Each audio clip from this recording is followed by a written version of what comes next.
नमस्कार दोस्तों, कैसे हैं आप। फिर एक टॉपिक फिर आपके साथ। आपको पता होगा आजकल पेट्रोल की प्राइस आज लास्ट 10 दिनों से लगभग 10 रुपये के आसपास बढ़ चुका है। लास्ट 15-10 दिनों से ये बढ़ता ही जा रहा है और हमारी हुकूमत बिल्कुल खामोश है, उन्हें कुछ बोलना नहीं है क्योंकि आम जनता मर रही है। सरकार को कुछ नहीं बोलना है क्योंकि सरकार के प्रॉफिट है। सरकार को इससे क्या फ़ायदा हो रहा है ये सोचिए। आज समझ लीजिए कि पेट्रोल का प्राइस सिर्फ 40 रुपये बैरल या $40 बैरल है और वो लाकर आपको 80 रुपये लीटर बेच रहे हैं, यानी तकरीबन 25 या 26 रुपये का 1 लीटर विद प्रॉफिट, यानी फ़िल्टर करना, ऑयल कंपनी की प्रॉफिट, एजेंसी जो उनको बेच रही है उनकी सारा प्रॉफिट है, पेट्रोल पंप मालिक की प्रॉफिट 28 रुपये से ज़्यादा नहीं जाता है। फिर भी भारत की सरकार आपको 80 रुपये लीटर देगी। आप या कांग्रेस या कोई और पार्टी उससे सवाल करेगी तो वो सीधा बोलेगी पंजाब में क्यों नहीं कम कर देते, वहाँ क्यों नहीं कम कर देते।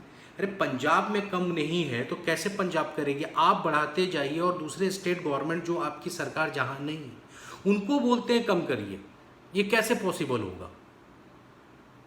जहां उनकी सरकार है आप वहां क्यों नहीं कम करते।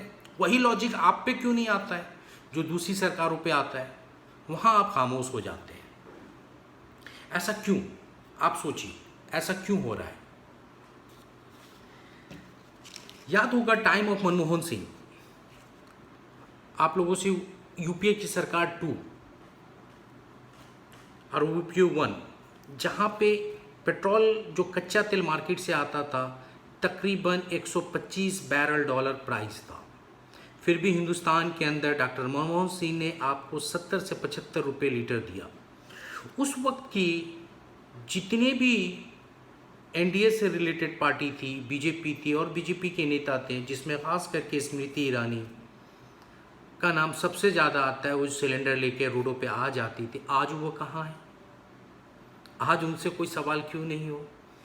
उस समय तो एंटी नेशन काम हो रहा था, प्राइस बढ़ा के गरीबों को मार हो रहा था। आज कौन सा देशभक्ति हो रहा है कि आप क्यों नहीं बता रहे हैं देश को बताइए। आज कौन सा देशभक्त काम कर रहे हैं आप। उस समय 125 बैरल प्राइस था तो 70-75 था, आज 40 बैरल का प्राइस है और वो आपको 80 रुपये लीटर दे रहे हैं। उसके ऊपर भी सरकार खामोश है, कोई सरकार से क्वेश्चन नहीं कर सकता है क्योंकि आप देशद्रोही हो जाएंगे। भाई सरकार से क्वेश्चन मत करिए वरना आप देशद्रोही हैं। यही है एनडीए की लॉजिक और मिस्टर मोदी की लॉजिक। कोई भी सरकार से सवाल मत करिए, सरकार से सवाल करना देश के खिलाफ है। ये एक नया लॉजिक चला है।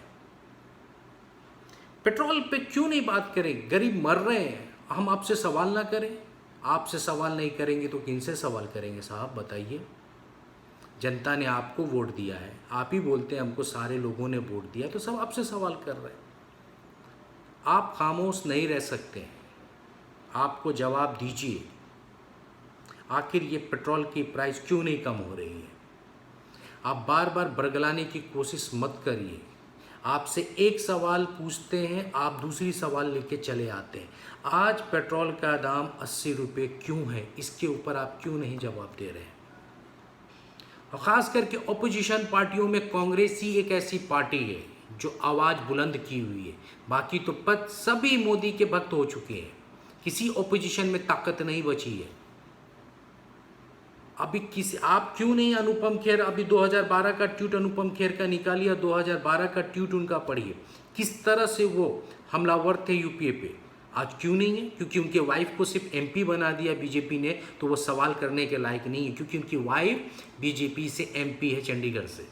तो अनुपम खेर के मुंह में तो दही जम गया, वो उनकी हैसियत नहीं है कि आप सवाल कर सकते हैं। अक्षय कुमार, पता नहीं उसको कैनेडियन नेशनलिटी है, पता नहीं कब देश से निकाल देंगे, इसलिए अब हिम्मत नहीं है वो सवाल कर सके।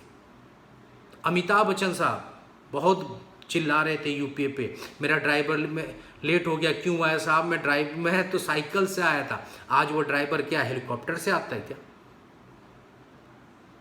अभी अमिताभ बच्चन के मुंह से भी आवाज़ नहीं है। अनुपम खेर से नहीं है। और स्मृति ईरानी सिलेंडर लेके जो रोड पे घुमा करती थी, आज तो वो पता नहीं कहाँ है, मालूम नहीं, उनके मुंह से भी आवाज़ नहीं है। सिर्फ वाहिद एक पार्टी है कांग्रेस जो आवाज़ उठा रही है, उसकी आवाज़ में आवाज़ आप बनिए। कांग्रेस एक ऐसी पार्टी है जो आज़ादी के आंदोलन से निकली है। आम लोगों की सोच है, वो आपकी सोच है, वो आपके लिए लड़ती है, वो अपने लिए नहीं लड़ती है। कांग्रेस की आवाज़ को आप बुलंद करिए। कांग्रेस ही एक ऐसी पार्टी थी जो आपकी आवाज़ को आवाज़ बन के निकल रही है। दूसरी किसी पार्टी में हिम्मत नहीं है। आप देख लीजिए, दूसरी जितनी भी पार्टियां हैं सिर्फ अपना पैसा कमाने में, अपने आप को बनाने में लगी, मगर कांग्रेस कुछ भी नहीं कर रही है। कांग्रेस आपके लिए लड़ रही है, मगर आप ही खामोश है। क्यों खामोश है? क्यों नहीं बोल रहे हैं? क्या आपके ऊपर डाका नहीं पड़ रहा है? क्या सरकार से आपको सवाल नहीं करना चाहिए? पेट्रोल आपको 125 बैरल जब यूपीए ला के 80-75 रुपये में आपको दे रही थी, तब आप लोगों ने हंगामा किया, रोड पे निकले। आज 20-25 रुपये लीटर का पेट्रोल आपको 80 रुपये में बेचा जा रहा है, आप खामोश हैं। आप बर्बाद हुए चले जा रहे हैं, फिर भी खामोश हैं। मैं बार बार ये एक वर्ड बोलता हूँ, आप बर्बाद हो रहे हैं। आप बर्बाद हो रहे हैं, मगर आप जाग नहीं रहे हैं। आप कब जागेंगे मुझे पता नहीं। मेरा काम है आपको जगाना। आप सो गए हैं तो उठ जाइए, अभी भी वक्त है, नहीं तो ज़िंदगी सो जाएगी आपकी। समझिए क्या हो रहा है आपको। मैं एक और टॉपिक पे आज बात कर सकता हूँ, मगर एक ही वीडियो में मैं इतनी सारी बातें आपसे नहीं कर सकता हूँ, जो मैं नेक्स्ट वीडियो में आपसे बात करूँगा।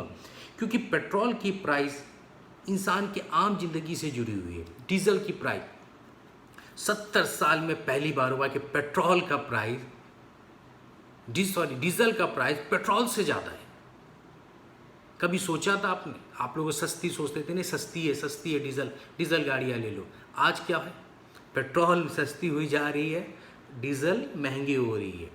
ये आपको बर्बादी की तरफ लेके चली जाएगी। आप जाग जाइए, आज कांग्रेस की आवाज़ बन जाइए, अभी भी वक्त है, आप संभल जाइए। मेरे आपसे गुजारिश है, कांग्रेस को साथ दीजिए। और आज जो उन्होंने स्पीच निकाला है, जो बातें कर रहे हैं, उस पर आप भी जागिए। ये आपका हक है। कांग्रेस आपकी पार्टी है, किसी दूसरे की पार्टी नहीं है। ये आम लोगों की पार्टी है, जहाँ कोई जात नहीं, कोई धर्म नहीं, कोई ऊंच नहीं, कोई नीच नहीं, सब एक है। तो प्लीज़ आप उनके साथ जुड़िए, उनकी आवाज़ बनिए। कुछ कमी हो तो आप ज़रूर बताइए, मगर खामोश मत रहिए, क्योंकि आप बर्बाद हो रहे हैं। मैं बार बार कहता हूँ, आप बर्बाद हो रहे हैं। तो प्लीज़ जाग जाइए। Thank you. फिर किसी टॉपिक पे फिर कभी मुलाकात होगी।